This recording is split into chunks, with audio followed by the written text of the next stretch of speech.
Hi అండి, welcome to our channel. ఈరోజు మనం చేసుకోబోయే రెసిపీ వచ్చేసి ఉప్మా.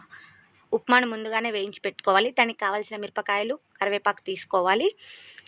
ముందుగా ఆయిల్ వేడి చేసి అందులో 2 స్పూన్స్ ఆవాలు వేసుకోవాలి.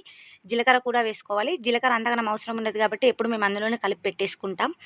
అందులోనే వేసేసుకొని ఇప్పుడు అది మంచిగా వేగనివ్వాలి. వేగిన తర్వాత ఇప్పుడు లో ఫ్లేమ్లో పెట్టుకొని మిర్చీలు వేయాలి. దాంతోపాటు కరివేపాకు కూడా వేయాలి. కరివేపాకు వేసిన తర్వాత ఒకసారి బాగా మిక్స్ చేయాలి. మిక్స్ చేసిన తర్వాత ఏ కప్పుతోటి అయితే ఉప్మా రవ్వని తీసుకున్నామో అదే కప్ తోటి వాటర్ తీసుకోవాలి. అప్పుడు మనకు కావాల్సినంత పొడి పొడిగా వస్తుంది. మేమైతే ఇంట్లో పొడి పొడిగానే తింటాము. ఎవరైనా మెత్తగా కావాలనుకుంటే వారి కోసం ఇంకొక గ్లాస్ ఎక్కువ వాటర్ తీసుకోవచ్చు.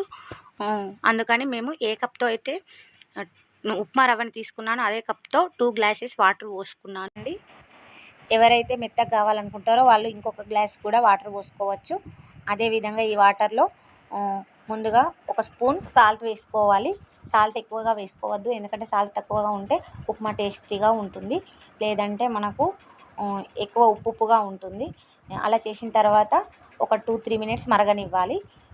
తర్వాత లో ఫ్లేమ్లో పెట్టి రవ్వని అందులో పోయాలి. రవ్వని పోసేటప్పుడు లో ఫ్లేమ్లోనే ఉండనివ్వాలి, లేదంటే అది మొత్తం ఉండలుగా పడుతుంది. కలిపేటప్పుడు కూడా చాలా జాగ్రత్తగా మిక్స్ చేయాలి. చాలా బాగా కలపాలి. అది ముద్దలు కట్టకుండా చూసుకోవాలి. అప్పుడే ఉప్మా పొడి పొడిగా టేస్టీగా చాలా బాగుంటుంది. మీరు ఎప్పుడైనా ఇంట్లో ట్రై చేయండి.